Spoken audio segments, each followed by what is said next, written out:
convidamos o presidente do DCE, Diretório Central dos Estudantes da Univale, senhor Maicon Borba.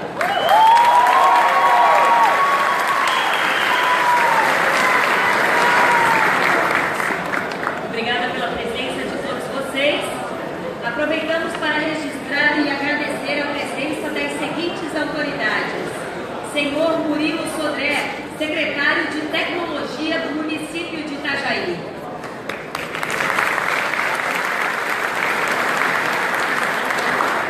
Ana Paula da Silva, Paulinha, ex-prefeita de Bombinhas.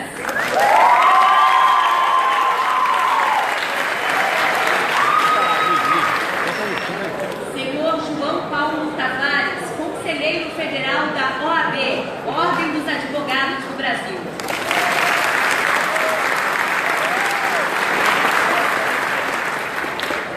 Professor José Carlos Machado, vice-reitor da Univale, que também se faz presente aqui na abertura deste evento.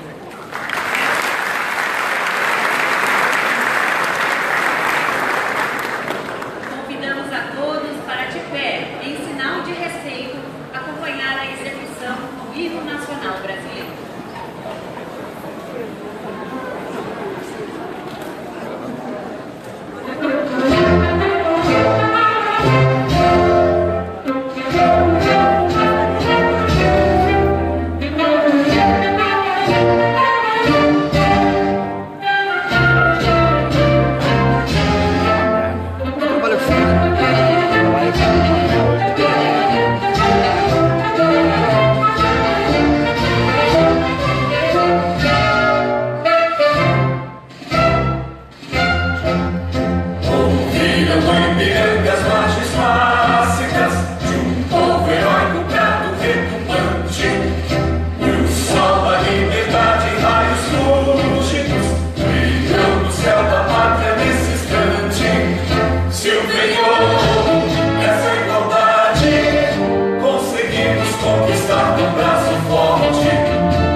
Gomes responderá a alguns questionamentos que deverão ser feitos de forma escrita e repassadas ao pessoal do DCE. É o pessoal que está aí vestido com a camiseta branca, como o Paulo está ali mostrando. Então vocês podem fazer as suas perguntas e entregar para ele. Só que como nós só teremos 40 minutos para essa etapa desta noite, a gente vai pré-selecionar algumas perguntas que ao final da palestra serão feitas ao Ciro Gomes.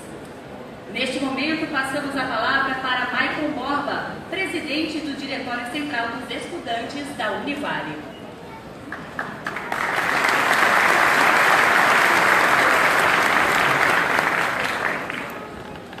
Boa noite a todos.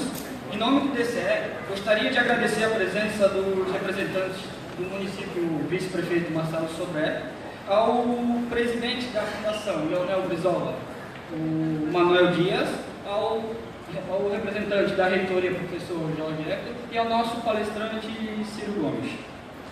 Estendo aos demais autoridades, aos acadêmicos aqui presentes e todos os membros da comunidade. Bom, em nome do DCE, a gente gostaria de falar que é um grande orgulho ter uma palestra dessa magnitude na nossa universidade, tendo em vista ao cenário socioeconômico que o nosso país está vivendo. Muito obrigado a todos.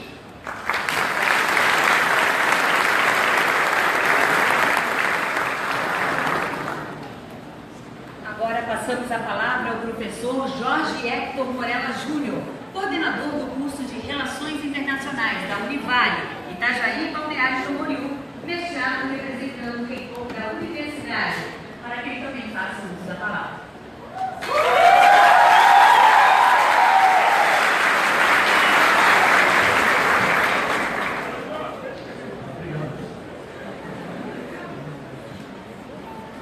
Prezados funcionários, professores e professoras, acadêmicos e acadêmicas, egressos, egressas, membros da comunidade, autoridades, prezado palestrante.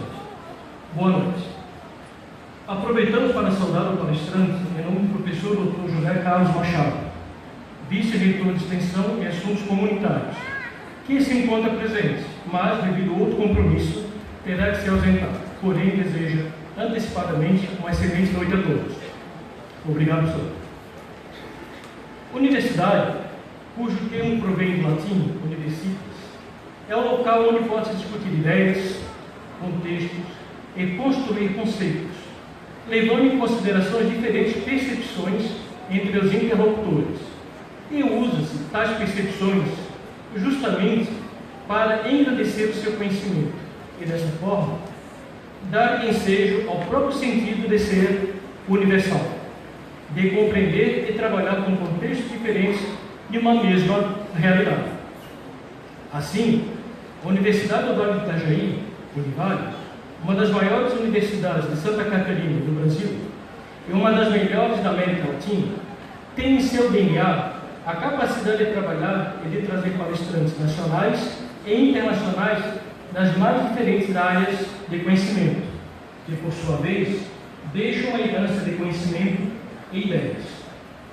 Nesse sentido, a Univale tem o prazer de receber em sua casa a palestra Desafios e Perspectivas para a Retomada do Crescimento Econômico no Brasil, a ser proferida pelo excelentíssimo senhor Ciro Gomes, sob a organização do DCE e Univale.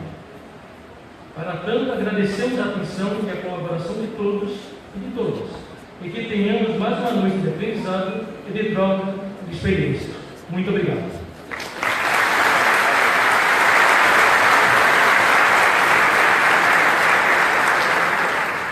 Antes de passarmos a palavra para o palestrante da noite, gostaria de avisar se a mesa quiser ser disposta, fiquem à vontade, mas se quiserem ficar aqui também são bem-vindos.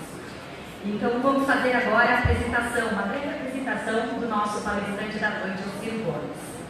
Natural de Pindamonhangaba, São Paulo, radicado em Sobral, no Ceará, formou-se em Direito pela Universidade Federal do Ceará em 1962. Foi professor de Direito Tributário e Direito Constitucional. Atuou como pesquisador visitante na Harvard Law School e é autor de 3 livros na área de economia política. política. Ciro Gomes iniciou na vida pública em 1983 como deputado estadual do Ceará. Depois ocupou altos cargos políticos do país, como de prefeito de Fortaleza, governador do Ceará, ministro da Fazenda e também ministro da Integração Nacional. Seu último mandato político foi de deputado federal entre os anos de 2007 e 2010. Pré-candidato à presidência da República, nessa noite vai falar sobre o projeto de desenvolvimento nacional com distribuição de renda. Com vocês, Ciro Gomes.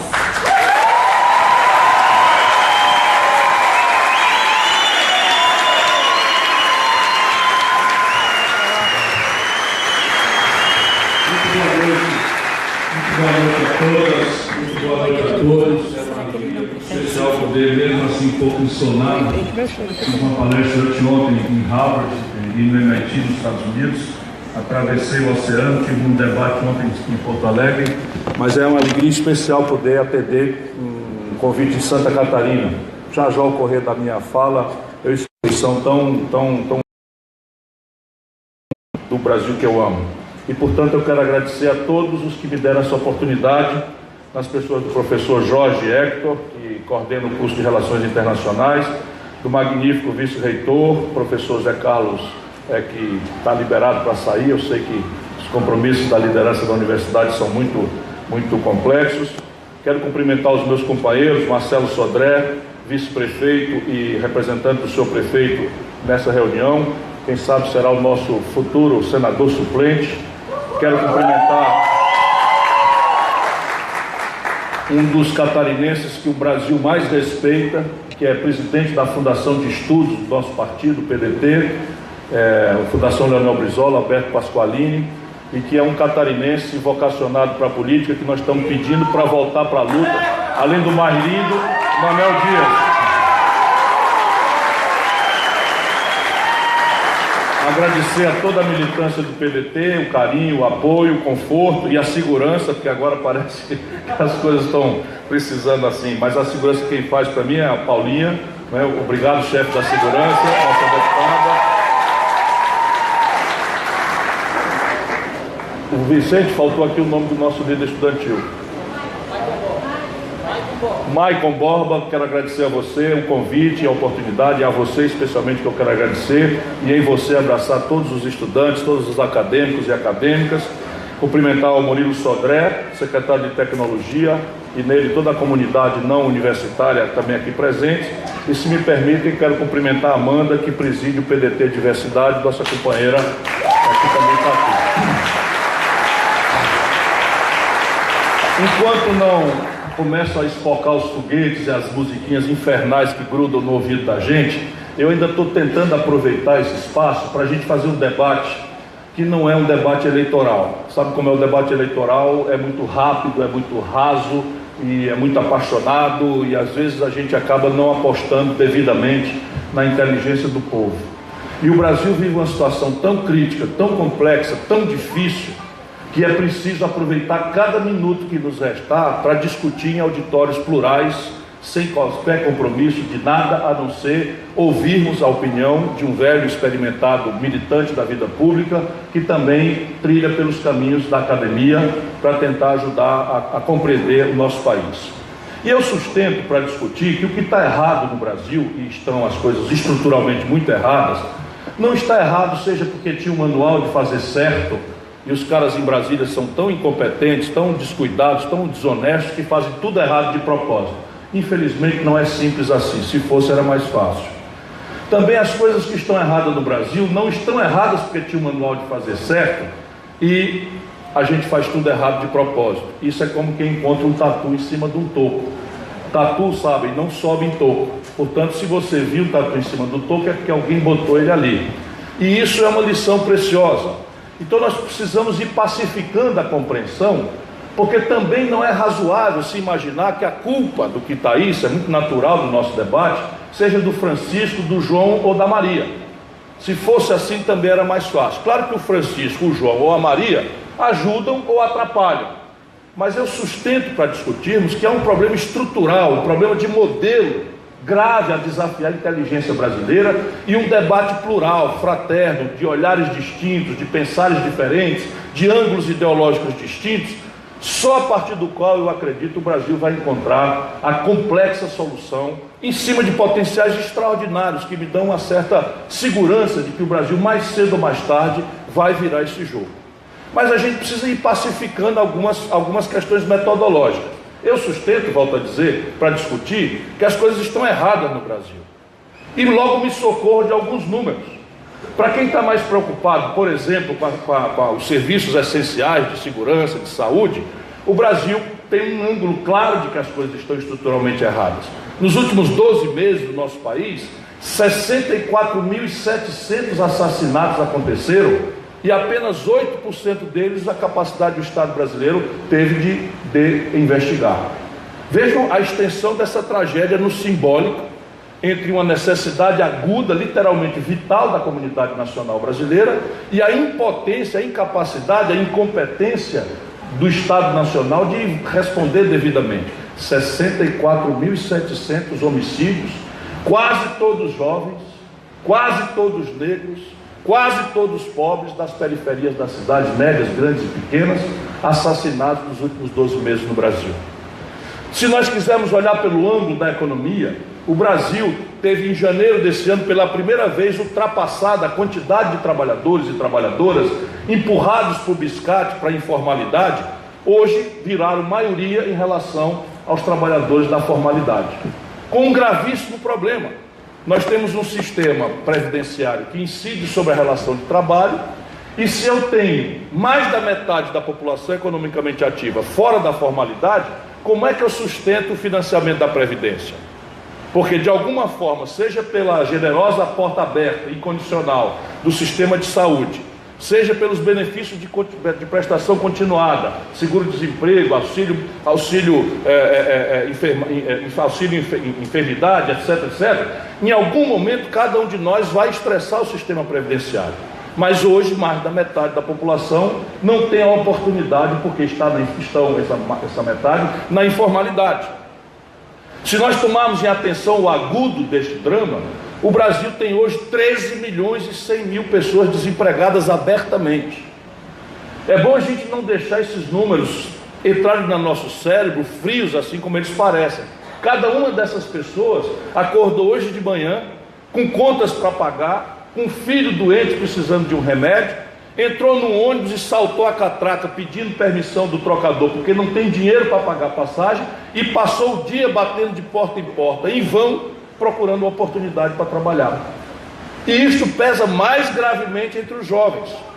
Chega a quase 40% de desemprego aberto entre os jovens, rapazes e moças entre 18 e 25 anos no Brasil. Se nós quisermos ainda ter dúvida, vamos avançar um pouco mais. Neste momento em que eu lhes falo, 60 milhões de brasileiros, olha gente, 60 milhões de brasileiros é a população maior do que 80% dos países, estão com o nome negativado no SPC ou do Serasa.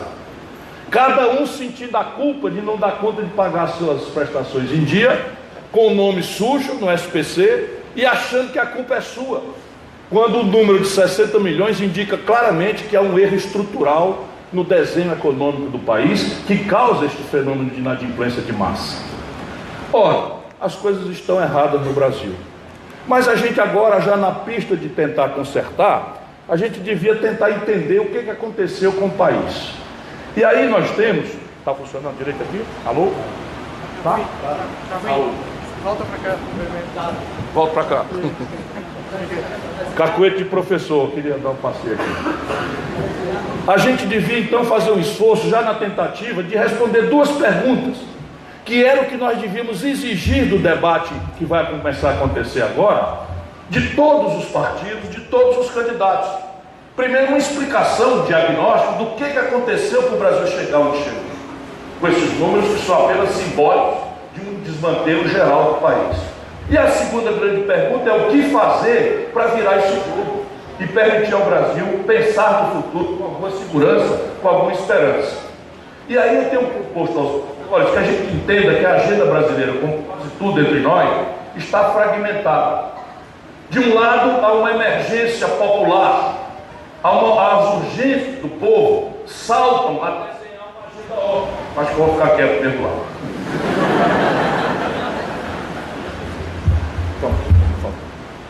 Saltam como emergência óbvia. E aqui a gente já precisa prestar atenção. O nosso povo, olhando a vida empiricamente, acordando de madrugada, saindo, pagando uma terceira jornada de trabalho, pela qual ninguém lhe indeniza nada, indo e voltando para o trabalho, o nosso povo tem a sua agenda de urgência. E a urgência do povo é saúde pública, segurança pública, emprego e alguma coisa que há de se fazer para cessar essa crônica de impunidade como prêmio da generalizada corrupção que, na percepção popular, entranhou-se como um câncer de metástase no tecido nacional. Já a própria educação, que nós sabemos que é a única ferramenta de fato emancipadora, pelas emergências e urgências tão graves do povo, já vai ficando esmaecida. Esta é uma agenda. E esta agenda é capturada pela marketagem, pela propaganda, e transformada em discursos muito rasos, muito simples, para que a sociedade preste atenção na fidelidade com que os políticos, praticamente pasteurizados o discurso, refletem o drama popular. Isto já começa a deformar o debate.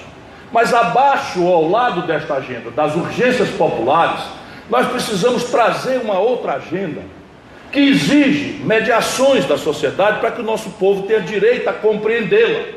E sem o que o exercício, o enfrentamento desta outra agenda, pouco popular, pouco discutida, pouco novelizada ou quase nunca novelizada na grande mídia nacional, que adora uma futrica, não é? Nós precisamos trazer esse debate ao meio popular. E aqui a educação é a coisa mais óbvia, mas nós temos outras gravíssimas questões para tentar trazer ao debate.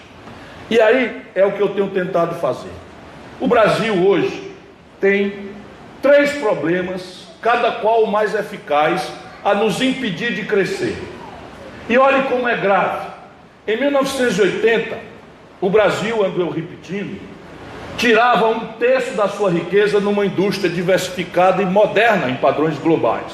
1/3 da riqueza brasileira era extraído da indústria, que é o setor econômico que paga os melhores salários, recolhe os mais volumosos impostos, agrega valor para compensar as necessidades de importação do país. Por isso é tão sensível e criticamente importante a proporção da indústria na riqueza do país. Pois bem, na data 80, a China, a Coreia do Sul, a Malásia, Singapura e o Vietnã, os chamados tigres asiáticos, juntos, a produção industrial brasileira batia a deles e ainda sobrava um tanto.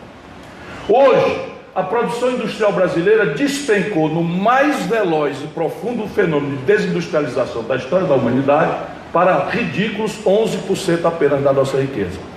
E a China, no mesmo período, que era 1/6 da produção brasileira, virou 6,5 vezes o produto industrial do Brasil no mesmo período. Isto demonstra que remotamente nós temos um problema estrutural que, de novo, não é culpa do Francisco, da Maria nem do José. É um problema de modelo que nós fomos incapazes de entender quando colapsou o velho modelo e até hoje estamos desafiados a remontar uma nova estrutura, um novo modelo nacional, um novo projeto nacional de desenvolvimento. O que aconteceu para que isso fosse fato? O que aconteceu é que o Brasil, do ano 80 para hoje, cresce pífios, minúsculos 2% ao ano da sua riqueza. Então, a cada ano que passa, por média, o Brasil cresce 2%. E nós temos sido iludidos, porque tem uma hora que a gente cresce 5% e outra hora a gente cresce 3%. Como agora acabamos de decrescer, né? Decrescer 3%. E como agora acabou de acontecer, o Brasil perdeu 9,2% da sua renda nos últimos 3 anos. Que é uma das mais brutais decadências econômicas, cíclicas, que o nosso país já experimentou. Então, na média, vai e volta, stop and go, o Brasil cresce 2% ao ano. E qual é a tragédia? A tragédia é que no mesmo período, a população brasileira cresce a uma razão de 1,7% ao ano. Ou seja, 2 milhões de rapazes e moças chegam por ano ao mercado de trabalho, com gravíssimo problema de qualificação, mas com a justa aspiração de empreender ou de achar uma oportunidade para trabalhar no tecido produtivo que lhe bate a porta ao nariz, como nós descrevemos nos números que explicam por que eu acho que o Brasil está errado e precisa mudar. O Brasil, portanto, cresce dos anos 80 para cá, por cabeça, criminosos 0,4% ao ano. Se nós continuarmos nessa cadência, o Brasil vai chegar nos padrões de renda da Espanha, que é um dos mais pobres países da Europa, vai chegar nesses padrões daqui 70 a 80 anos. O que, evidentemente, não dá para esperar, tamanho é o esgarçamento do tecido social brasileiro, e nós já estamos testemunhando contemporaneamente. Portanto, nós estamos desafiados a entender este colapso. E este colapso tem explicação. O Brasil, em 1950, quando acabou a Segunda Guerra Mundial, isso é absolutamente fenomenal, e eu gosto de reproduzir entre os jovens, que estão descrentes, que estão céticos, que estão com muita razão desconfiados da política, pela caretice, pela imundície, por uma série de contradições. Eu gosto desse ponto da minha reflexão, porque a gente não precisa acreditar em discurso. É a nossa história ontem que salta exuberante a provar que o Brasil não tem defeito genético como nação. Ao contrário, em 1950, o Brasil era um país rural. 80% do nosso povo moravam no campo. E a nossa economia era uma economia absolutamente simplória, em que nós basicamente vivíamos plantando para comer. E os excedentes, salvo aqui e ali uma exceção, uma manchazinha, os excedentes importantes que o Brasil colhia ali quando acabou a Segunda Guerra Mundial, 45, eram extraídos da monocultura da cana-de-açúcar lá para cima e do café mais aqui para baixo. Assentado em latifúndios, dominados por uma oligarquia rural escravista, renitente, que depois da abolição da escravidão explorou ao limite do inumano a mão de obra migrante foragida dos grandes momentos de convulsão bélica na Europa, no Japão, etc. Pois bem, é nesse cenário que a elite brasileira do tempo toma a si o pulso de desenhar um projeto nacional de desenvolvimento cujas sementes estavam semeadas na Revolução de 30. E a Revolução de 30, que funda o Brasil moderno, queria fundar uma burguesia nacional urbana, encantá-la com os valores do liberalismo na data, que eram os valores da tolerância, os valores da democracia, os valores da igualdade, enfim. E isto gerou muitos antagonismos e até muita violência na construção da história brasileira. Não cabe hoje aqui uma digressão tão profunda, mas o fato é que o Brasil montou um modelo que tirou o Brasil do nada e nos transformou em apenas 35 anos na 15ª economia industrial do planeta Terra. Olha aqui, não há defeito genético no Brasil. Ontem, sob o ponto de vista dos tempos históricos, aconteceu ontem, o Brasil, com muito menos condição objetiva do que temos hoje, muito menos escolarização, muito menos infraestrutura, muito menos capacitação técnico-científica, muito menos ferramentas de capitalização. O Brasil tirou do nada de uma economia rural de subsistência e de monocultura para nos transformar na 15ª economia industrial do planeta Terra. Então o Brasil já mostrou para si mesmo e para o mundo, e eu gosto de mostrar isso aos jovens como exemplo, que é capaz de superar desafios e até chamar a atenção do mundo. Os compêndios de economia política do planeta Terra, em qualquer língua, no francês, no inglês, no espanhol, ao mencionarem a história do capitalismo global, citam esse período brasileiro como o milagre do Brasil. Porque ninguém na história do capitalismo mundial fez com tal velocidade e sofisticação um experimento como o nosso. O que aconteceu lá é que nós precisamos compreender para entender o desafio contemporâneo. Ali o Brasil tomou uma decisão de se industrializar por um caminho que na data era muito razoável de ser entendido. Tudo que o Brasil comprava do estrangeiro, era a pista por onde nós íamos desenhar um mapa de fazer a industrialização brasileira acontecer. Ou seja, tudo que o Brasil compra de fora, com grande volume, revela que o Brasil tem um potencial para fazer nascer aqui uma indústria equivalente. Isso os economistas chamam de substituição de importações. Então pegamos a lista, tudo que o Brasil compra de fora, e fizemos um mapa. Agora vamos tentar fazer nascer uma indústria no Brasil, tomando o lugar dos estrangeiros no setor tal. Para que isso acontecesse, duas ferramentas eram necessárias, e entender isso é interessante para o deslinde futuro do Brasil. Primeiro, a ideia de pagamento. Quem vai pagar isso? De onde veio o dinheiro para pagar esse esforço de industrialização e da infraestrutura conexa a essa industrialização pretendida? Lá como hoje, o Brasil tinha capitais nacionais muito modestos. E o capital nacional, sendo muito modesto, ainda era arisco politicamente a novidade, porque concentradamente estava nas mãos dos oligarcas rurais, do coronelismo da terra, que não queria nem ouvir falar nessa novidade. Nasce daí, para entender nosso drama contemporâneo, a ideia da elite brasileira de financiar nossa estratégia de desenvolvimento, criando uma dívida com os estrangeiros. Então, já que não tínhamos dinheiro e não queríamos enfrentar o conflito político, de subtrair o dinheiro de onde ele estava concentrado e realocá-lo na construção da modernidade pretendida, nós fomos pelo atalho de financiar nosso esforço de desenvolvimento, tomando dinheiro emprestado dos outros. Na data não parecia ser errado, porque o capital estrangeiro era muito de longo prazo e muito barato no seu preço. O Brasil contratou por quase 3 décadas dinheiro emprestado a 3 anos de carência, ou seja, eu tomava o dinheiro emprestado hoje e passava 3 anos para começar a pagar. 12 anos de pagamento em prestações e juro anual de 3%. Só para vocês terem uma ideia, aqui em Itajaí, um comerciante de primeira linha desconta uma duplicata a 1% de juro ao mês. O Brasil tomava dinheiro emprestado a 3% de juro ao ano. Então, dinheiro bom e barato desse jeito, danaram a tomar dinheiro emprestado do estrangeiro e abrir Brás. Petróleo Brás, eletricidade Brás, estrada Brás, porque tinha que enviar telefone Brás, aço Brás e tudo mais Brás que nós construímos na ideia de modernizar o país, de substituir nossa economia oligarca rural por uma economia urbana, moderna, industrial e de serviços na sequência da partir dos anos 70, 80. A outra perna era a questão tecnológica. Não, está na boa aqui. A questão tecnológica. Quando nós decidimos essa estratégia, nós tínhamos como premissa de que a tecnologia não era tão gravemente central como ela virou nos bens e serviços que nós queremos usufruir. E mais do que não era tão central e tão gravemente central, as tecnologias se sucediam com grande lentidão. Ou seja, entre uma geração tecnológica de hoje e a próxima geração tecnológica, que num celular é 6 meses, 1 ano no mundo, naquela época era 10 anos. Então qual era a lógica? Nós vamos sair atrasado, vamos imitar uma indústria que já existe há 10, 15 anos no estrangeiro, e ao imitá-la, nós vamos ficar contemporâneos dela mais 10, 15 anos para frente, porque os ciclos tecnológicos demoravam 15 anos, 20 anos, 30 anos para se suceder.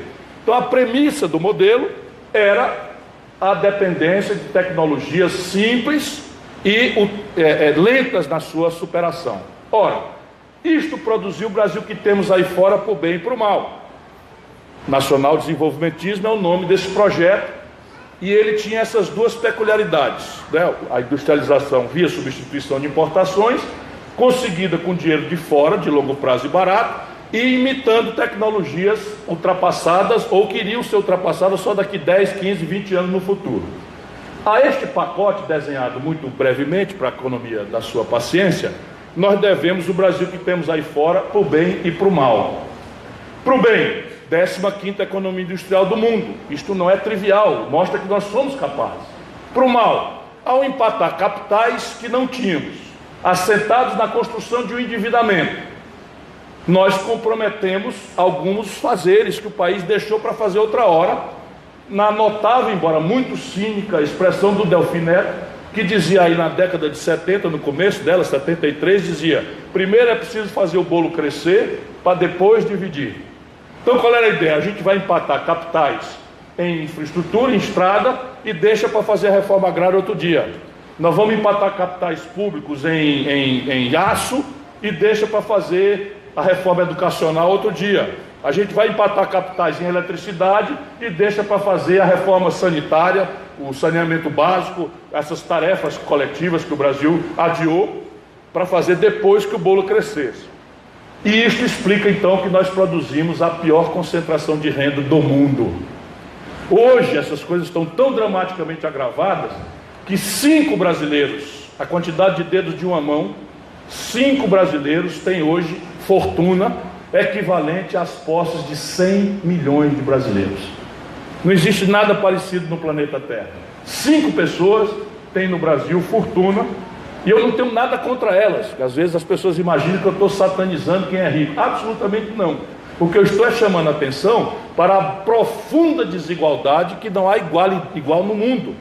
E essa desigualdade explica parte relevante das nossas tragédias socioeconômicas, inclusive a falta de escala do mercado doméstico brasileiro, mas isso é uma digressão para outra oportunidade. Agora, a tragédia é que esse modelo, ao produzir essa contradição, né, 15ª economia industrial do mundo e a maior desigualdade do planeta, esse modelo morreu. E ele morreu de morte morrida e morte matada, digo eu, para acordar um pouco as plateias. Morte morrida, sabe aquele dinheiro de longo prazo, barato, 3 anos de carência? Sumiu da história da humanidade. Hoje o dinheiro é eletrônico, o jargão internacional chama os fluxos financeiros de smart money. Hoje a humanidade tem o maior volume de capital financeiro da história, nunca houve tanto dinheiro eletronicamente circulando no planeta, enquanto há gravíssimos problemas de investimento. Por quê? Porque esse dinheiro agora volatilizou-se de um jeito que ele arbitra em tempo real, como quem joga um videogame.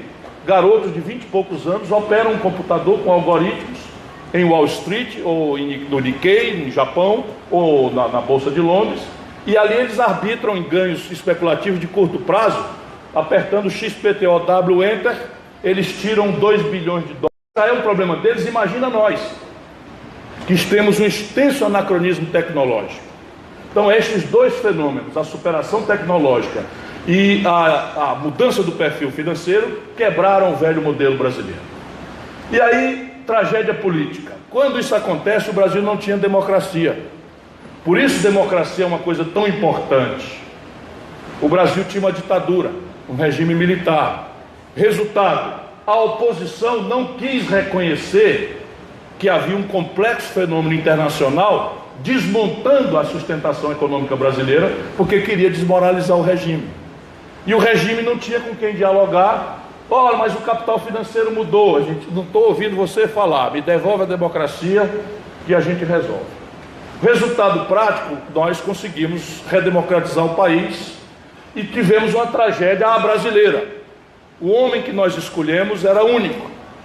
Era confiável pela esquerda, confiável pela direita, confiável pelo regime militar, participou do desenho do Projeto Nacional Desenvolvimentista, viu sua evolução positiva, viu sua decadência, estava pronto para pôr em debate a alternativa que era o Tancredo Neves. E aí, tragédia brasileira, morre na véspera da posse. E aí todos nós democratas corremos para acudir o Sarney, que era egresso do velho regime, e a gente não sabia se os militares iam aceitar o Sarney, porque o Sarney, para os militares, era inconfiável e parecia um traidor que tinha saído do barco quando estava afundando. Resultado, lá vem a outra emergência brasileira, a inflação monstruosa como mecanismo sintomático do colapso do modelo e da nossa incapacidade ou da nossa inoportunidade de desenhar um novo modelo. Agora, a nova emergência não é a redemocratização conseguida. A nova emergência agora é debelar o processo inflacionário. E aí passam-se décadas e o Brasil com inflação monstruosa.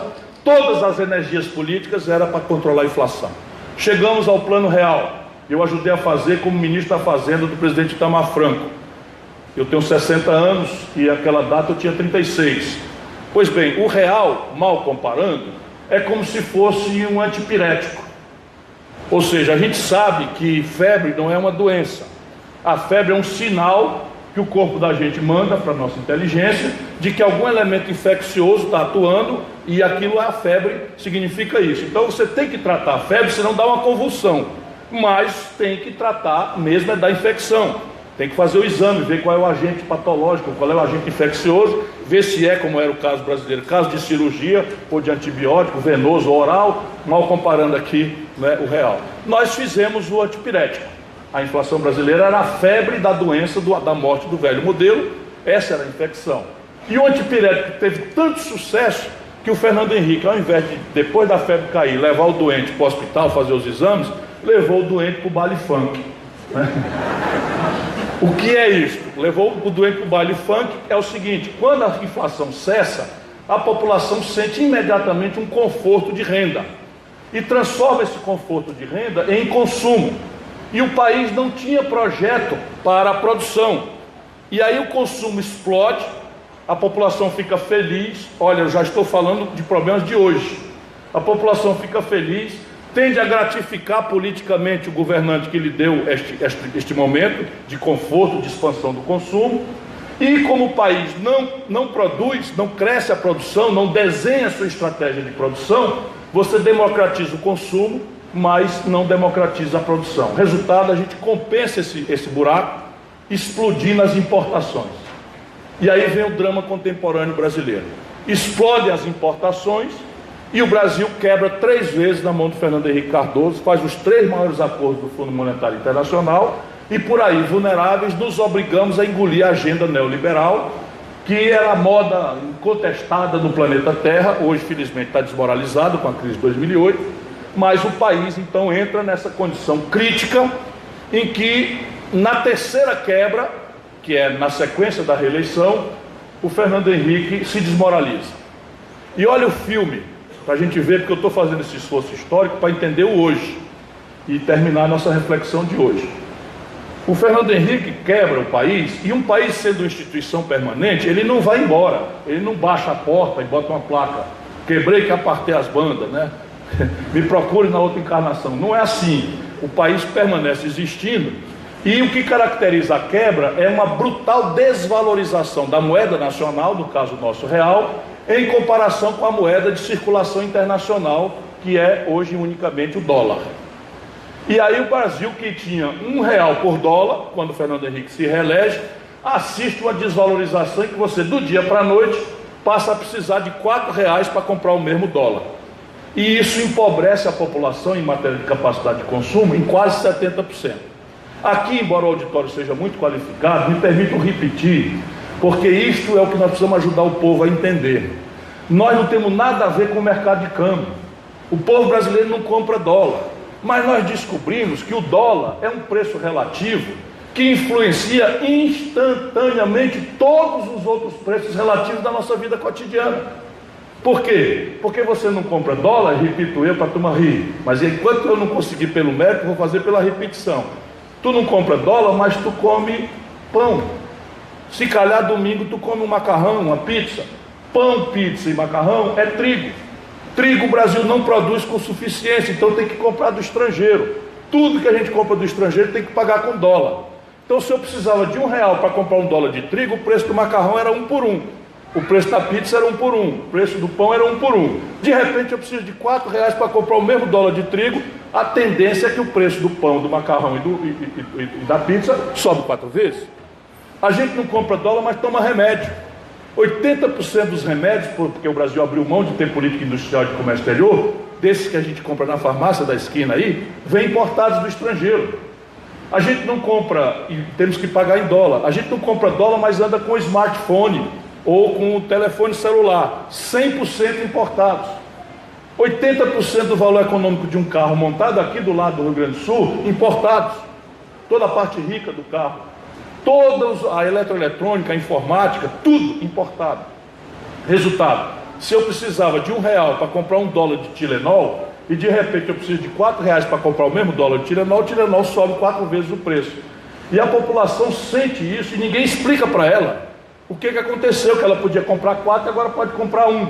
E ela então fica muito zangada com o governante que ela aplaudia ontem. E o outro lado, o que é que faz? O PT, na data, quando desvalorizou-se o campo com o Fernando Henrique, o PT criou o movimento Fora FHC, e o meu amigo Lula assinou um pedido de impeachment do Fernando Henrique. E eu dizia: Lula, meu irmão, não faça isso, remédio para governo ruim não é interromper o governo, porque uma hora dessa um de nós vai e eles vão fazer a mesma coisa conosco. Eu não estou dizendo isso hoje como profecia de obra realizada, eu tenho artigos escritos, e não é por profecia, porque dá para ver. Não teve jeito, assinou o pedido de impeachment e foi entregado na mão do então presidente da Câmara Federal, Michel Temer. Não é para lascar não, fala a verdade. Na época, presidente da Câmara, porque braço direito do Fernando Henrique, que naturalmente pega o pedido de impeachment e joga na lata do lixo. Passa o tempo, deu-se a oportunidade do Lula ganhar a eleição, eu estava lá ajudando, né, fui ministro nesse primeiro governo, e aí vejam como é fenomenal. No dia que o Lula toma posse, a taxa de câmbio a valor de hoje, que está 3,15, 3,20 aí, hoje, seria o equivalente, atualizado de lá para cá, 13 anos atrás, 14 anos atrás, o equivalente a R$ 9,20. Então repare, o Lula toma posse pela quebra do Brasil, a taxa de câmbio a valor de hoje estava em R$ 9,20. Quando ele entrega para Dilma, a taxa de câmbio estava em R$ 1,75 a preço constante. A gente aprendeu que se o câmbio se desvaloriza, a gente empobrece. Mas quando o câmbio se valoriza, a gente aumenta exponencialmente a capacidade de compra. E aqui a gente entende porque que o Lula foi praticamente beatificado por amplos setores da população brasileira. Ele aumentou, na prática, 4 vezes a capacidade de consumo do povo brasileiro nos seus 8 anos.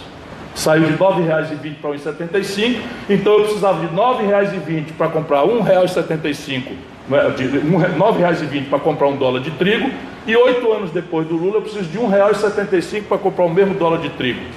Então eu pude comprar 4 vezes mais em eletroeletrônico, em informática, em computador, em carro, em química fina, em etc, etc, etc. E eu tendo então a beatificar, gratificar, aplaudir o governante da data que faz isso. E o Brasil não fez nada, continua ainda com os escombros do velho modelo para democratizar a produção. Nós de novo expandimos explosivamente o consumo, não temos nenhuma providência estrutural para expandir na mesma velocidade ou proporção, até porque é muito mais difícil a produção, e aí nós compensamos esse buraco de explosão de consumo versus impotência de produtiva com um aumento monstruoso das importações do estrangeiro. Por que não quebra o Brasil do mesmo jeito que quebrou com o Fernando Henrique e depois com a Dilma na constância do governo Lula? Porque a China, a Coreia do Sul, na contramão do Brasil, explode a sua economia, vira a hiperpotência, segunda produção industrial do mundo no mesmo período, e ao fazê-lo puxa dramaticamente para cima os preços dos produtos tradicionais que o Brasil vende, as chamadas commodities, que são produtos in natura, que não agregam valor nenhum e que por regra não tem valor transcendental comparado com o valor da indústria, mas puxado por esse boom de crescimento chinês, o minério de ferro explode de preço, o petróleo explode de preço, a soja explode de preço, o milho explode de preço, de maneira que o Lula compensa a explosão de consumo com a exportação de produtos de baixo valor agregado que subiram muito de preço e consegue atravessar. Passa o governo para Dilma, e a Dilma, assim, em 2008 tem uma brutal crise no centro do capitalismo mundial, desmoraliza-se o neoliberalismo, os americanos esterilizam mais de 2 trilhões de dólares de riqueza, tem que entrar na estatização do sistema de seguros, arrasta a Europa e a China tomba. Cai de 14%, 15% de crescimento ao ano para 5%, 6% ao ano. Resultado prático: os preços dos produtos tradicionais brasileiros despencam de valor. Quando o Lula entrega o governo para Dilma, nós estamos vendendo uma tonelada de minério de ferro por $190. Quando a Dilma sofre o golpe, nós estamos vendendo a mesma tonelada de minério de ferro por $38. Cai de 190 para 38. Quando o Lula entrega para Dilma, nós estamos vendendo um barril de petróleo por $110. Quando a Dilma é derrubada, nós estamos vendendo o mesmo barril de petróleo por $30. Resultado: o filme que aconteceu com o Fernando Henrique se repete nas costas da presidenta Dilma. O Brasil consegue atravessar a reeleição, manipulando taxa de câmbio, acabou a reeleição, é um filme igualzinho. A moeda se desvaloriza, sai de 1,75 para 4, a população sente que perdeu metade da capacidade de consumir, 8 anos de melhoria, de repente tem uma abrupta perda e começa a ter muita raiva daqueles governantes que fizeram isso sem dar explicação. Desconstitui-se a base de legitimidade do governante do dia, e o outro lado faz o que o golpismo inerente à nossa falta de tradição democrática sempre fez. Cria-se um movimento fora Dilma, apresenta-se um pedido de impeachment, que dessa vez é recebido pelo Eduardo Cunha, um chefe de quadrilha que está na cadeia, e o impeachment processa-se, e aí está a história contemporânea do Brasil, explicada pelo seu bastidor, enquanto se inventa pedalada fiscal, conversa fiada, nada disso. A Dilma é uma pessoa honrada, que simplesmente quebrou o país, porque não conseguiu reagir corretamente, nem confiou na inteligência popular para explicar o cenário de debate das commodities e o desequilíbrio nas contas do Brasil com o exterior. Por que eu me canso ou canso vocês para fazer essa explicação? Não é para mostrar erudição, é para dizer o que é que nós temos que fazer. Se o diagnóstico está correto, evidentemente o que o Brasil precisa fazer é montar um novo projeto nacional de desenvolvimento, que não pode mais depender de capital externo. Portanto, a primeira grande tarefa desse novo projeto é entrar numa dinâmica de fazer capital em casa, e aí é uma coisa mais intrincada, mas nada que a gente não possa explicar. Ao contrário do mito neoliberal, o nível de poupança de um país não é consequência do acaso, das forças espontâneas da gravidade ou da sorte, é consequência de desenhos institucionais que a política faz ou deixa de fazer. Por isso, juventude, não deixem satanizar a política. Se a política está apodrecendo e está fracassando, não há dúvida de que está, o remédio não é negar a política, é substituí-la, é ocupá-la, porque fora da política não tem saída. Aqui está o desenho. Você tem que consertar um projeto de desenvolvimento que tem que se lastrear na construção de capital em casa.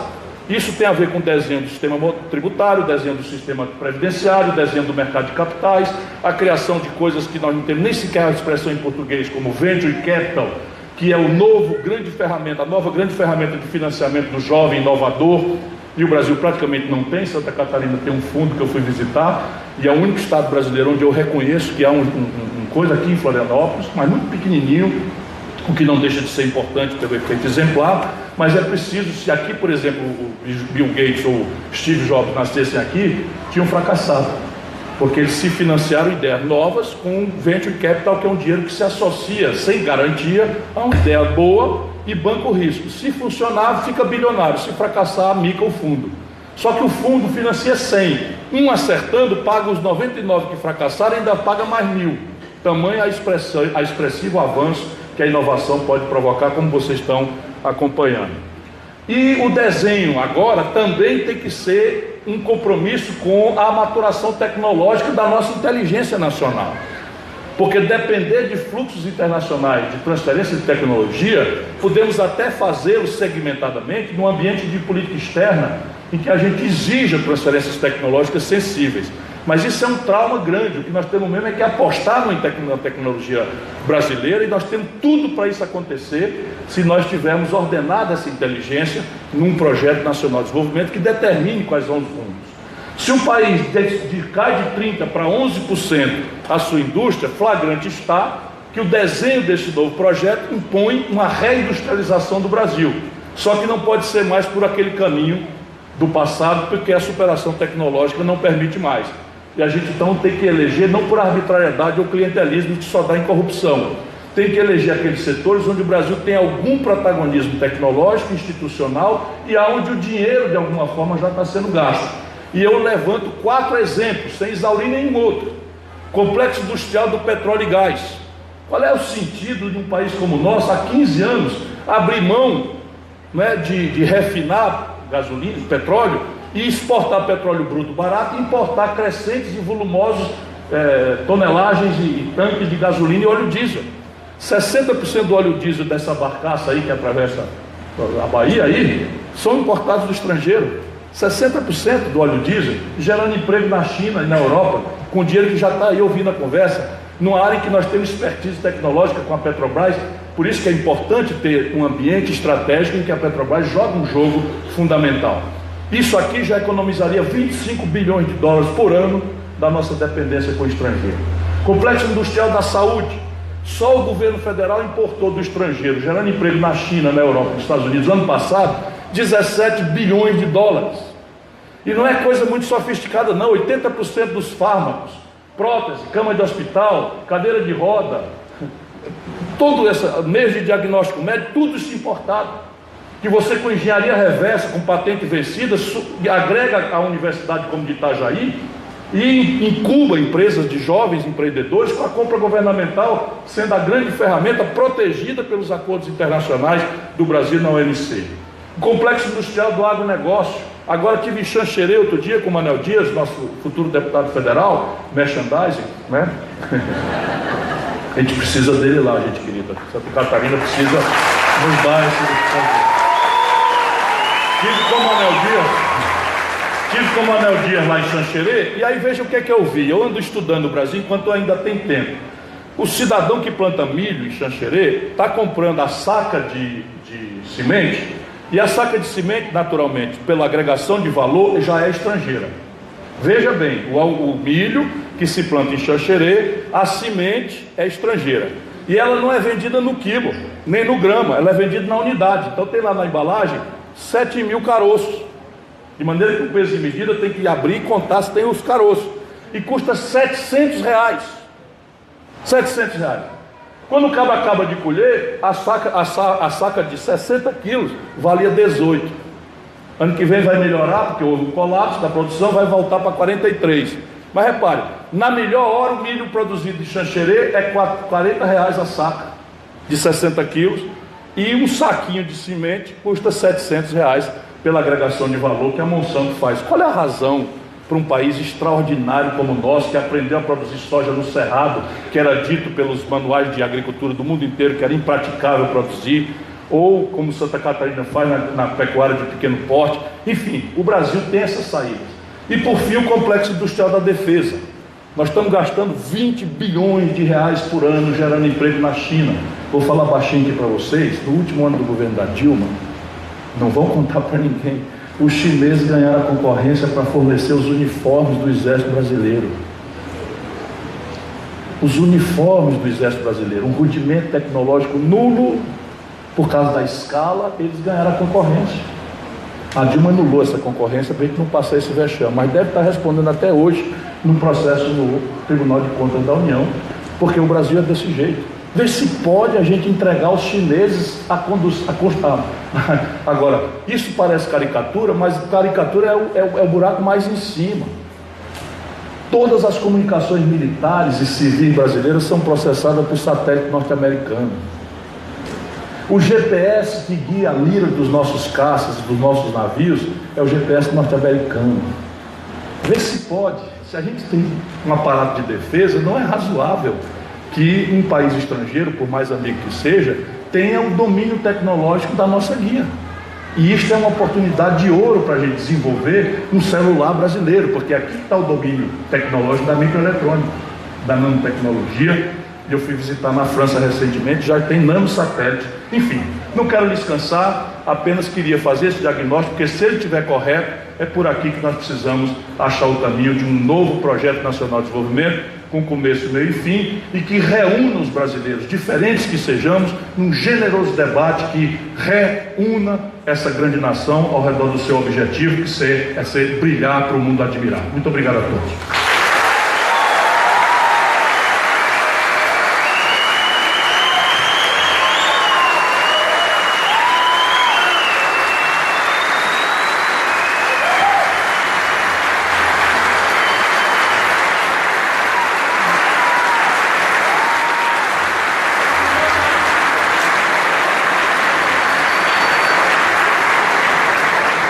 Agradecemos então ao Ciro Gomes por essa brilhante palestra e neste momento abrimos espaço para que sejam respondidas algumas perguntas do público aqui presente.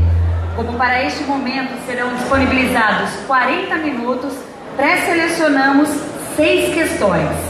A primeira delas é a seguinte: nossa região é um dos maiores polos da indústria naval do Brasil. Quais as alternativas de projetos para alavancar novamente essa indústria nacional?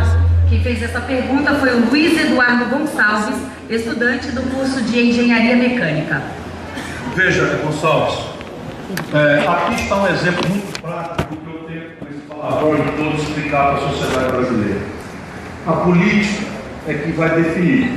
Se nós acreditamos no mito neoliberal, o que define a opção de aonde a indústria naval ou qualquer outra se aloca é um conjunto de variáveis, mas 3 pulam, as 3 muito hostis ao Brasil. A tendência global das indústrias se sediarem é onde ela consiga melhormente misturar essas 3 variáveis centrais, fora outras laterais, da competitividade dela. Primeiro, financiamento.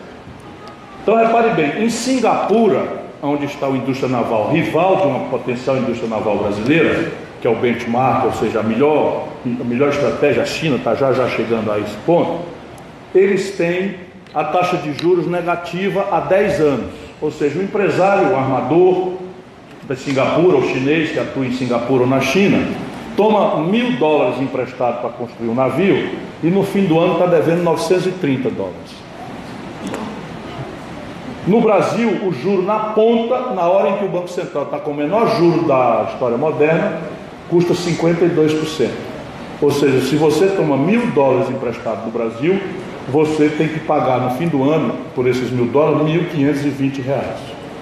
Então essa assimetria já vai definindo que se você deixar o neoliberalismo definir, a produção não é aqui em Itajaí, é em Singapura. Segundo, a questão do adensamento tecnológico. Como tecnologia custa caro. Tá saindo? Tá. Tecnologia custa caro. Tá brincando comigo? Tecnologia custa caro. Singapura já maturou. E tem global source. Ou seja, a parte, vamos dizer, de metal mecânica, de solda, já é uma sofisticação importante na indústria naval, que tem que suportar pressões muito grandes, o casco tem que suportar tensões internas e externas, etc., enfrentamentos laterais, não é trivial. Mas a parte de náutica é muito mais sofisticada, eletrônica, embarcada, mecatrônica no navio. Então o Brasil apostou, se demitiu de desenvolver tecnologia, e hoje nós estamos comprando de fora.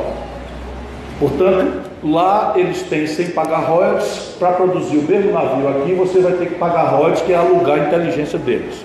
Então você vai estabelecer um sobrepreço adicional, agora pelo domínio tecnológico que você abriu mão de ter. E depois você tem o mais grave dos problemas, que é a escala. Como os centros dinâmicos do mundo estão hiperconcentrando, você produz 50 navios, o custo de produção relativo cai dramaticamente, porque o volume que eles compram de aço, de equipamentos, etc., é muito maior. E a gente aqui, para ter a decolagem, produz poucos navios, ou nenhum. Vai ter que produzir o primeiro, o segundo, resolver os problemas, de maneira que há uma ineficiência intrínseca a quem saiu atrasado, que é não ter escala.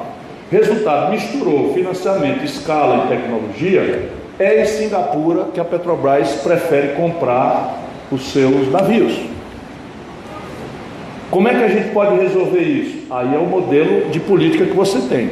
Se você é prostrado ao mercado, ao laissez-faire, você vai comprar e você vai produzir aquilo que eu estou demonstrando aí, um passivo em dólar, que alimenta a ilusão que será pago com soja, petróleo bruto. Essa conta jamais vai fechar. Ela fecha num dia, no 2, porque o preço melhora um pouquinho, mas no quarto dia ela arrebenta e o Brasil está nesse stop and go de rupturas, derrubando governos e impossibilitando a gente ter política de longo prazo, por exemplo, educacional. Portanto, é preciso distorcer positivamente esta realidade e fazer uma aposta, não é? Naqueles setores onde o Brasil decidir que vai ter protagonismo. Porque esses problemas a China enfrentou. A China não tinha tecnologia, a China, financiamento, ela resolveu antes, e a China não tinha escala, mas ela resolveu ter protagonismo na indústria naval, e enfrentou essa fase de ineficiência, implantou, e agora está virando. A China não tinha aço plano, a China compra minério de ferro do Brasil, esse minério de ferro é embarcado aqui, no navio aqui, Itajaí ou em Paranaguá, atravessa o planeta Terra, eles processam o minério de ferro lá na China, em Xangai, produzem o aço plano e estão já dominando 20% do mercado de aços planos do Brasil. Passeia com o minério de ferro, passeia com a chapa de aços planos 2 vezes a volta ao mundo e consegue ser eficientes aqui. Por quê? Porque enfrentaram a transição de ganhar escala, porque tinha um projeto estratégico de que eles não queriam ser dependentes de aço plano vindo de qualquer lugar que seja do planeta Terra. E isso é o que o Brasil precisa aprender que quer fazer. Ou deixa as coisas como estão, e isso é o que está dominando hoje o governo brasileiro nos últimos 15 anos, com algumas distorções. O Lula, por exemplo, apostou na questão da indústria naval, mas era uma política setorial. Ele não apostou como um projeto de nação, em que a gente entra em remédio, entra em microinformática, entra em novos materiais, nanotecnologia, robótica, que são as fronteiras de uma economia do conhecimento, que o Brasil também tem que experimentar rapidamente, e não vai acontecer pelo individualismo espontâneo do mercado. O mercado tem um valor indispensável. Nós, trabalhistas, respeitamos muito o valor da iniciativa privada, compreendemos o papel que ela sempre teve no progresso da humanidade, mas nós queremos que as pessoas entendam que não há experiência humana em que o mercado sozinho resolva a equação do desenvolvimento. Porque não é capaz de fazer, nem é justo que se exija do mercado que ele resolva equações de desenvolvimento, que tem a ver com infraestrutura, com taxa de câmbio, com taxa de juros, com uma série de desenhos tributários previdenciários, aquilo que eu tentei descrever ao longo da palestra. E aqui está o exemplo. Eu sou um camarada que advoga a ideia de projeto. E esse projeto vai definir, abre-se da discussão, o Brasil quer continuar comprando do estrangeiro seu afretamento, um país que tem 8.400 quilômetros de costa, um país que tem características de comércio exterior de exportar grandes volumes, porque nossos produtos tradicionais são volumosos, minério de ferro, soja, petróleo, tudo isso exige uma indústria naval muito poderosa. E esse é um setor de extraordinário potencial de emprego, de agregação de valor e de compensação do desequilíbrio das contas externas do Brasil. E não há nenhuma razão para a gente, por exemplo, não assumir um protagonismo global nessa área também. Pelo menos no projeto que eu advogo, a indústria naval tem prioridade e vai ser comprada, vai ser induzida pela compra governamental, especialmente da Petrobras. Privatizada a Petrobras, fiquemos todos logo sabendo, vai ser comprado em Singapura, que é onde a Shell compra os seus afretamentos. A segunda pergunta foi feita pelo professor Otílio. Partindo do princípio que o próximo presidente terá minoria na Câmara Federal e no Senado, como o senhor, sendo presidente, lidará com o Congresso? Primeiro, pela minha experiência, ex-prefeito, ex-governador, ex-deputado estadual, ex-deputado federal, eu queria que vocês todos tivessem tranquilidade para que a gente não tribute a habilidade ou inabilidade, a pavio curto, porque eles vivem, de mim só se diz isso, que eu sou um cara meio esquentado, pavio curto, não sei o que e tal, e não tem nada disso. Eu sou indignado e não vou deixar de ser indignado, porque para mim cada um desses 62.700 garotos e garotas que foram assassinados podia ser meu filho, sabe? É meu pai, podia ser minha mãe, e eu vivo com o meu coração ligado nisso. Eu não vou deixar de ser indignado, nem vou vender a alma para ser presidente do Brasil. Se alguém quiser um aristocrata, não sou eu. Eu sou quente, eu tenho um patrão, meu patrão é o pobre brasileiro, não tenho preconceito contra ninguém, mas o meu patrão é aquele que eu tenho na vida, e é a ele que eu vou servir. Isto dito, vamos lá. O Brasil resolveu imitar a institucionalidade norte-americana sem as características da sociedade americana. Nós copiamos desde 1891 o presidencialismo dos americanos. Só que os americanos têm duas diferenças profundas em relação ao Brasil. Primeiro, eles têm um sistema jurídico consuetudinário, com licença aqui do meu mestre, né? O direito anglo-saxão é consuetudinário, quer dizer o quê? Eles não têm uma constituição rígida, onde tudo está escrito, e cada reforma tem que ser consensada por 3/5 em 4 votações com intertício entre elas, porque é de propósito, é montado como modelo de Constituição rígida para não mudar, salvo consenso. Ora, o Brasil mal desenhou sua Constituição, 88 foi ontem, e todas as suas institucionalidades centrais estão sob contestação praticamente unânime da sociedade. O diagnóstico é que a Constituição não presta. Aí, daí para diante, o dissenso é completo. Então, qual seria a reforma que nós gostaríamos de ver introduzida? Aí o dissenso é absoluto. Mas ninguém defende o sistema político, ninguém defende o sistema tributário, ninguém defende mais modernamente o sistema judiciário, por exemplo, essa grande confusão. E é realmente de se discutir se vale a pena para crimes comuns a Constituição brasileira determinar a possibilidade de 4 graus de jurisdição, que faz com que o tempo do mundo todo aconteça e a punição seja prescrita e não haja punição para os que podem contratar bons advogados. Por outro lado, ao invés de resolver esse problema, a gente resolve inventar um puxadinho. No meio dos recursos, você já começa a executar a pena, não porque a lei mandou que fosse, mas porque 6/5 de um tribunal que muda, e como muda, resolveu que daqui para frente é assim. Isso é completamente exótico, para ficar numa palavra, né? Eu venho da academia lá fora, ninguém compreende. Um ministro votando diz o seguinte: não, eu estou convicto de que a prisão em segunda instância é frontalmente inconstitucional. Porém, como no passado votaram assim e me derrotaram, eu agora, para ser coerente, vou votar como me derrotaram. O pessoal lá em Harvard, no School de Harvard, me explica esse negócio aí. Eu não sei não, também não sei explicar não. E sei, né?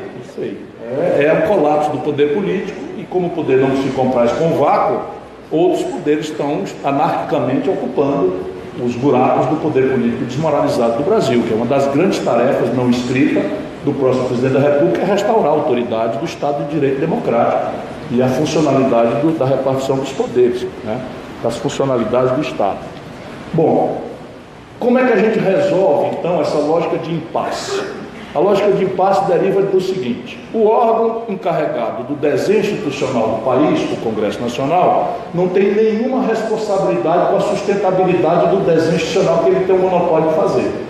Ou seja, a tendência desse órgão é diminuir imposto para ser popular e aumentar a despesa para ser popular.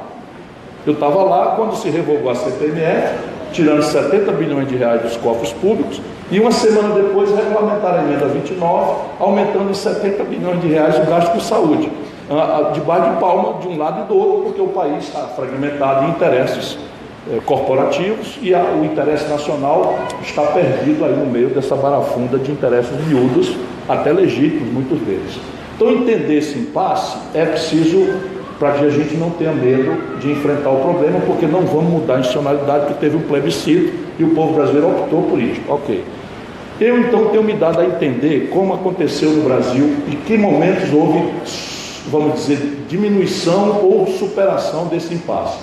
E eu estou propondo 3 atenuantes para esse impasse e um fusível para desarmar.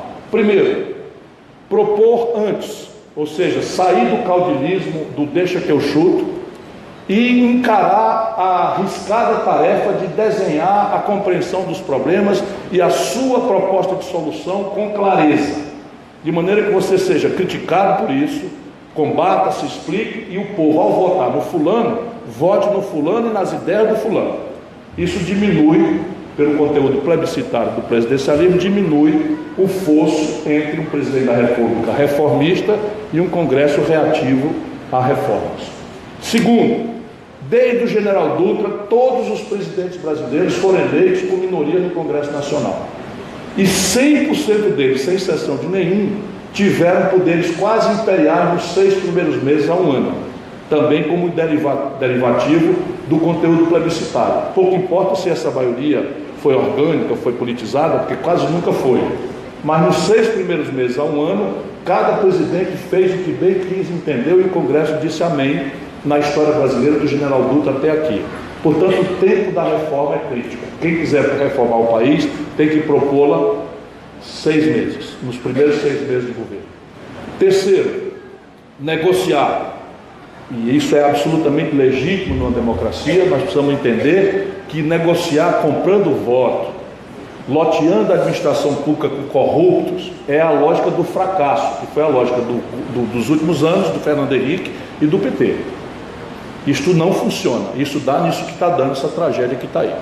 Fernando Henrique e o PSDB nunca mais ganharam a eleição nacional, e o PT, olha o desastre que está acontecendo, parte inclusive merecida, mas parte por essa imprudência de querer negociar, achando que pode encher o governo de ladrão e ficar de testa de ferro limpo no governo pilhado de ladrões. Isso não vai acontecer.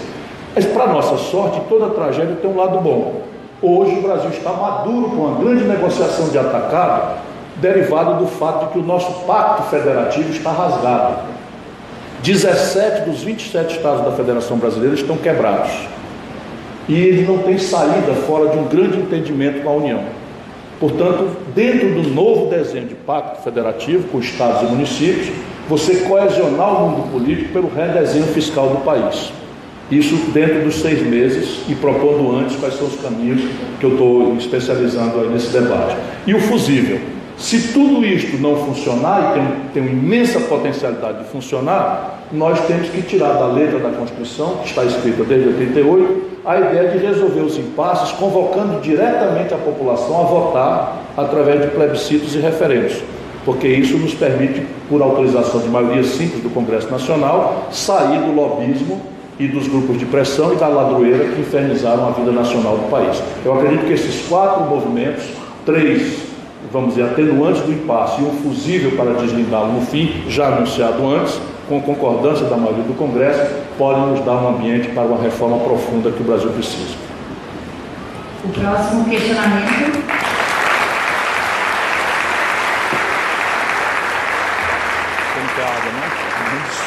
O próximo questionamento foi feito pela Ioana Morena. Professor Ciro, você como um segmento do Brizola, figura reconhecida pelo investimento na educação, inclusive pela ONU, qual a sua ideia para a educação no país? Esse é o tema que mais me comove e eu quero passar para a história como um brasileiro que radicalizou uma mudança nisso. É o tema mais precioso para mim. Eu quero fazer tudo isso que eu estou aqui falando para achar um jeito de fazer uma revolução na educação no Brasil.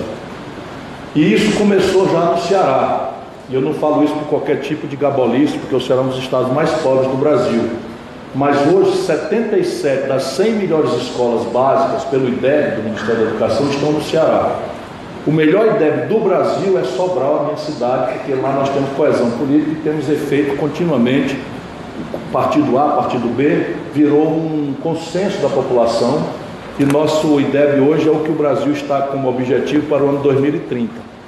Nosso IDEB já está e nós trocamos agora a avaliação de Sobral do IDEB pelo PISA, que é a avaliação internacional. Nós agora queremos nos comparar com Boston, com Cambridge, para puxar e funciona. 1 de cada 4 alunos do Ceará do ensino médio estão na escola de tempo integral, profissionalizante, absolutamente extraordinária, em que há cotas para estudantes egressos da escola privada, porque nós construímos a escola para a escola pública, meritocraticamente, mas elas são tão extraordinárias, inclusive pagam um salário maior do que a iniciativa privada, que o Ministério Público nos impôs um TAC e nos obrigou a abrir uma cota para egresso da escola privada. A gente brinca que no Ceará tem cota para rico, né, nas escolas públicas, o que nos dá um certo orgulho.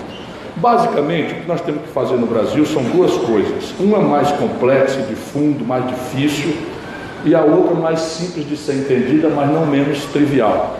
A primeira é mudar o paradigma pedagógico. Nós temos uma escola, com muitas exceções, que felizmente é uma vitalidade enorme no capital humano brasileiro, muito experimentalismo, muita inovação acontecendo, apesar das normas federais, etc, etc. Portanto, nós temos aí uma massa crítica, mas o paradigma pedagógico dominante no Brasil é o que pedia o Fordismo dos anos 50 do século passado.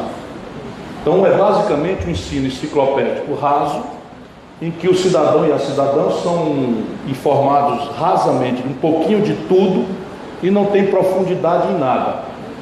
Porque isso é que preparou o profissional fordista, que não precisava questionar o seu ambiente profissional de produção, muito menos o seu entorno socioeconômico.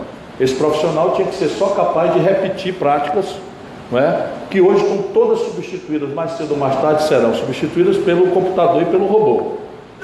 Portanto, nós precisamos substituir esse ensino do decoreba, né, de reproduzir sob tensão informação passiva, por um ensino que inove, né, na pedagogia. Eu faço um exemplo para sair um pouco disso. A grande questão é a seguinte: nós no Brasil somos obrigados a reproduzir sob tensão uma informação. Quem descobriu o Brasil? Em que ano? Não pode consultar o colega, não pode olhar para o livro, não pode levantar a saia, professor, e olhar o que escreveu na perna para copiar. Tem que reproduzir sob tensão. Quem descobriu o Brasil e que data? E o bom aluno, tensionado, responde: 22 de abril de 1500, Pedro Álvares Cabral. Isto é lixo puro em tempos de Google. A questão nova é: você acredita que o Brasil foi descoberto por acaso por Pedro Álvares Cabral no dia 22 de abril de 1500? Se você acredita nisso, então me explique por que os portugueses e espanhóis quase foram à guerra 6 anos antes, 10 anos antes, e desarmaram essa guerra no Tratado de Tordesilhas, que foi no ano 1494. Portanto, 6 anos antes da descoberta por acaso. Quase brigaram pelo nada, te vira aí, menino. Compreende? Isto é o que nós precisamos fazer. Isso exige um retreinamento geral do magistério, por adesão voluntária, e há muitas boas práticas já que podem acelerar esta transição. E a segunda e mais óbvia mas não menos fácil, é expandir, qualificar. O Brasil dos anos 80, 90, decidiu-se por universalizar o ensino básico e fez. Como nós conseguimos fazer? Criamos o Fundeb. Então o Fundeb foi uma intervenção da União Federal, associando, não é, com condicionalidades às matrículas, uma transferência de dinheiro. Agora nós estamos começando a sobrar vaga no ensino básico, porque a nossa demografia está envelhecendo, mas começa a haver uma grande demanda não atendida por ensino médio. E aí a União Federal vai ter que criar um Fundem, né, algo parecido, aí, um Fundo de Desenvolvimento do Ensino Médio. E a universidade, eu tenho usado o exemplo da Colômbia. A Colômbia tem 42% dos seus rapazes e moças de 18 a 25 anos matriculados no ensino superior. O Brasil tem 22%. E isso é só um número. Quando a gente se debruça sobre a qualidade do ensino brasileiro, aí dá vontade de chorar, porque é uma tragédia absolutamente grave que tem acontecido no nosso país, sancionado pela falta de compromisso com a qualidade do FIES, do ProUni, de uma série de ferramentas bem intencionadas que precisam ser mantidas, mas precisam começar a ser utilizadas como ferramenta de constrangimento dos ganhos de qualidade e avaliação das estruturas de ensino superior do país. É por aí que eu pretendo caminhar. Informação. Essa gente que nos governa sob um golpe de Estado introduziu na Constituição Federal uma emenda 95 que proíbe a expansão de gastos com saúde, educação e segurança pelos próximos 20 anos. Portanto, se a gente quiser dar cabimento a qualquer qualificação da educação, especialmente, é preciso revogar esta emenda 95, o que será absolutamente uma tarefa de todo mundo.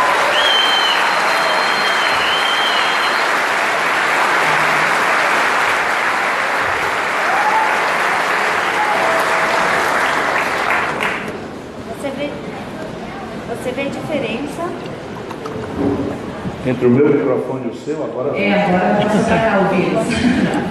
Você vê diferença na maneira de atuar na política entre os jovens da nossa geração e os jovens da sua geração? Se sim, quais são essas maiores diferenças? E elas são consequência de quais fatores? Quem fez essa pergunta foi o Maicon Renan, estudante do 7º período de jornalismo. Talvez essa pergunta seja a que mais me comoveu nesses últimos, 2 anos que eu tenho circulado no mundo universitário brasileiro, tentando criar uma corrente de opinião para a gente enfrentar esse momento complexo do Brasil.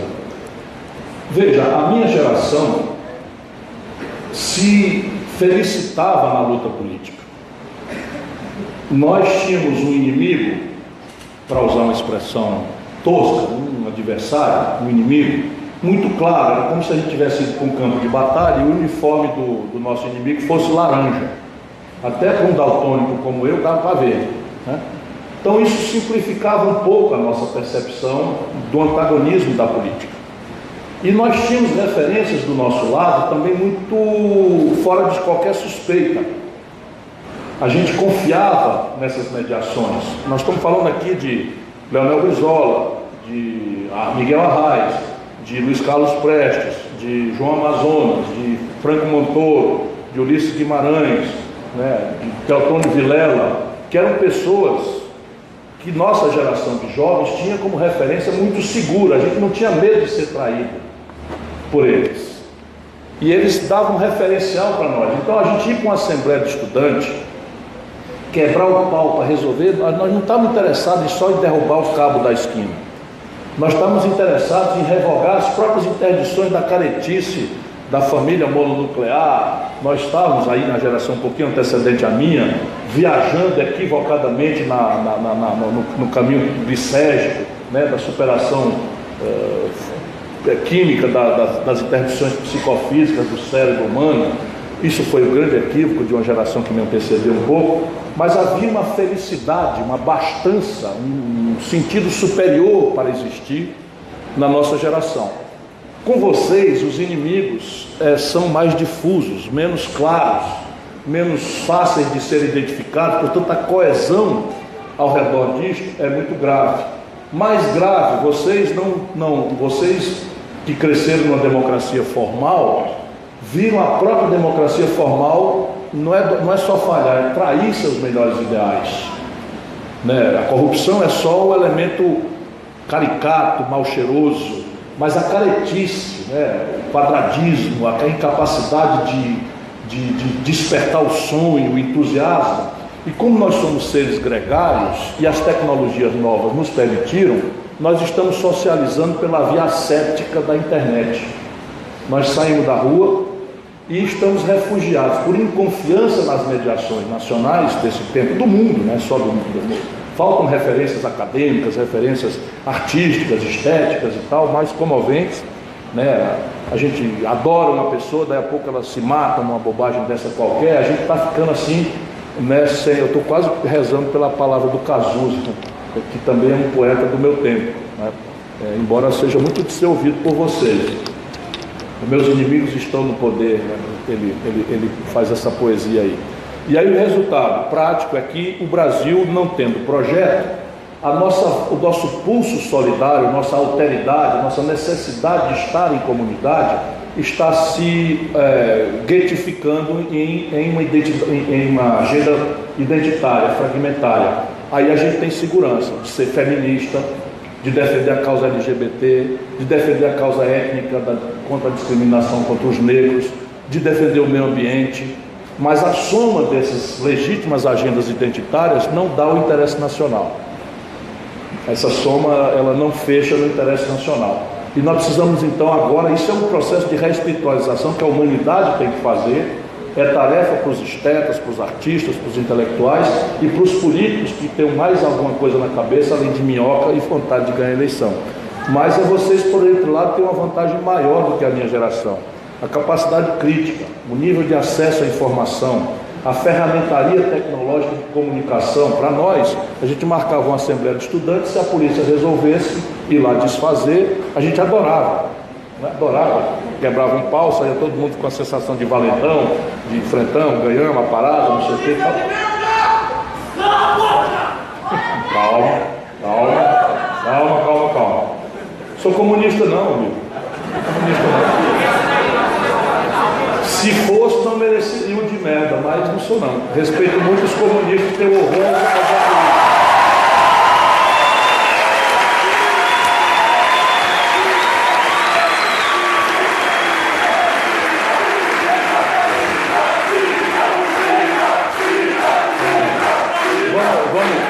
Vamos manter a tranquilidade. Eles são tão pouquinhos que tem que fazer assim, né?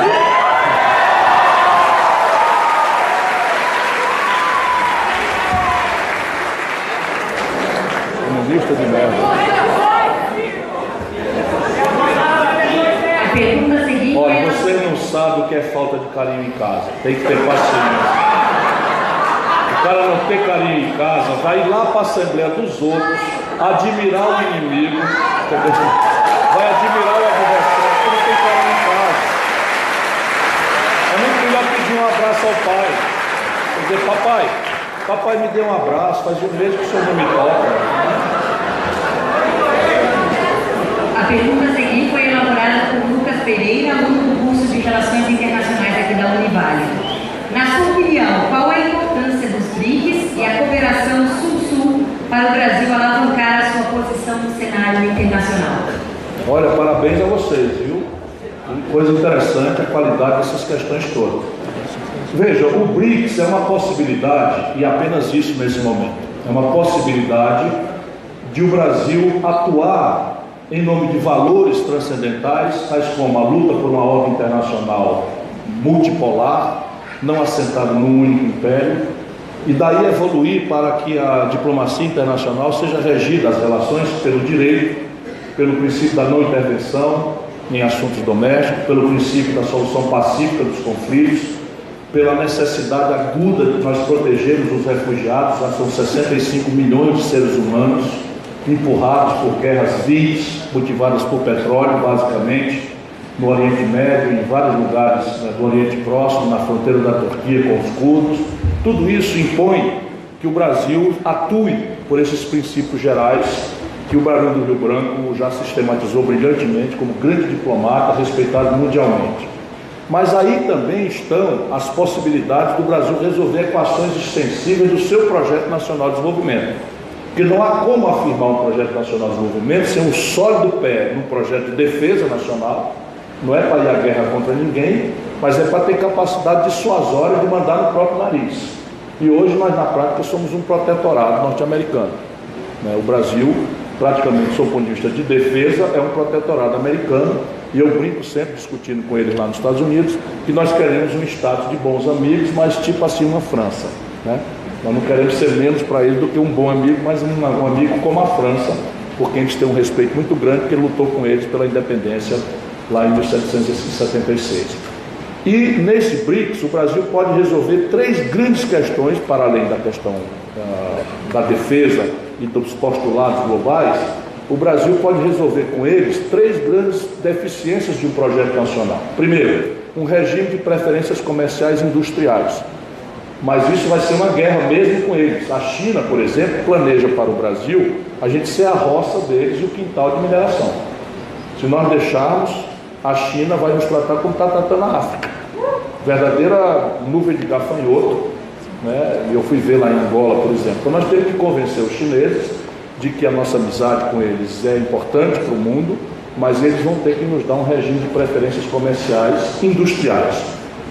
Segundo, nós precisamos exigir nas relações internacionais do Brasil, e o BRICS é uma oportunidade mais próxima, transferências tecnológicas sensíveis, especialmente em matéria de satélite, foguete e propulsão nuclear. Mas microeletrônica, nanotecnologia são caminhos que o Brasil também precisa achar um fast track, um caminho mais rápido para passar da economia rural para uma economia do conhecimento, sem o estágio intermediário da indústria tradicional que nós vamos perseguir naqueles outros complexos. E terceiro, o Brasil precisa, junto com eles, emular sistemas de financiamento rebeldes às interdições de Bretton Woods. Ou seja, hoje o Banco Mundial, o BID, a própria CARF acabam sendo monopolisticamente guiadas por um ideário que está vencido, que é imposto pelo FMI, que por sua vez ouve o que os americanos querem e impõe ao mundo. E isso agora eles estão percebendo que é uma grande impertinência, mas destruíram vários países. A Argentina, por exemplo, se industrializou completamente. Então nós precisamos ter no mundo agências de financiamento rebeldes a essas interdições, capazes de financiar experimentalismos institucionais como esses que o Brasil tem condição de fazer nesse novo desenho que nós estamos propondo. Portanto, é muito importante que o Brasil transforme o BRICS de uma intenção num fato efetivo, o que não quer dizer que será tarefa fácil.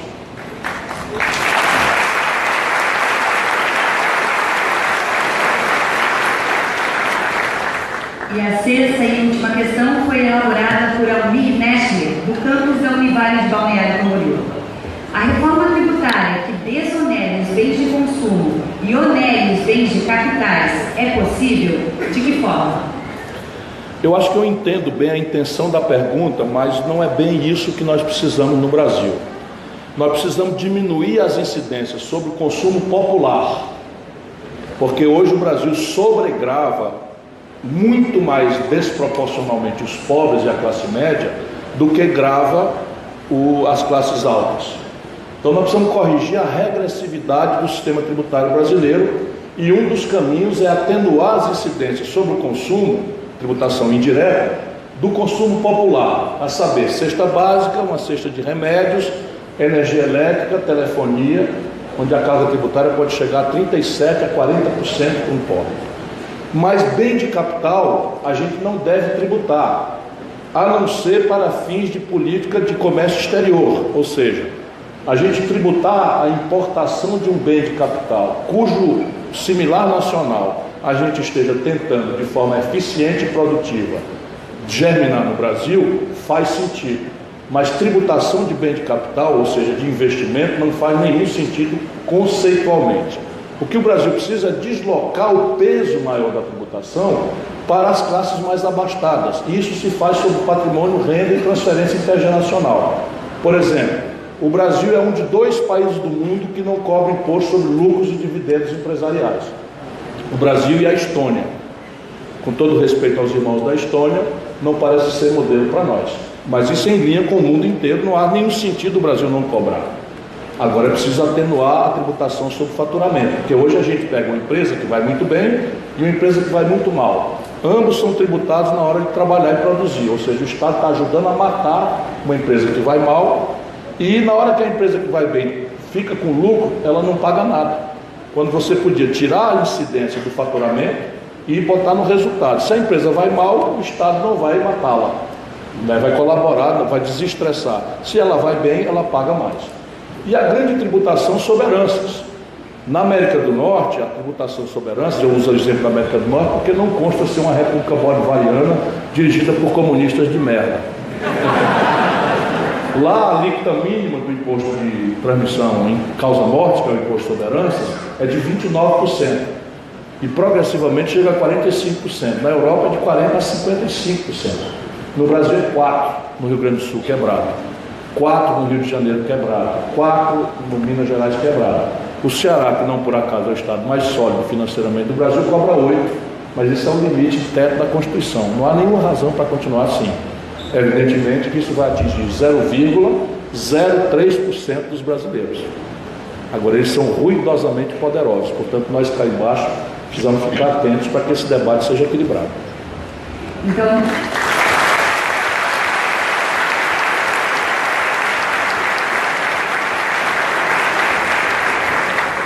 neste momento, encerramos o tempo previsto para a realização das perguntas. Agradecemos mais uma vez a presença de Ciro Gomes e a participação de todos vocês. Tenham todos uma excelente noite.